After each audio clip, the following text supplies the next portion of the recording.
Mano, quem brilha demais incomoda quem vive no escuro, tá ligado? A realidade é uma só.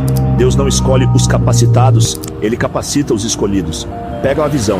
Minha vida nunca foi fácil, nunca foi sorte, sempre foi Deus. Nele eu deposito minha confiança, minha fé. Eu sei que quem ainda não me conhece, um dia vai conhecer. E se não gostarem de mim, vão ter que me aturar. Não é arrogância, é convicção. Convicção de quem caminha com um propósito, guiado por algo maior, que não se curva diante das adversidades. Minha jornada é marcada por desafios, mas também por superações. Cada cicatriz que eu carrego não é prova de derrota, mas de resiliência.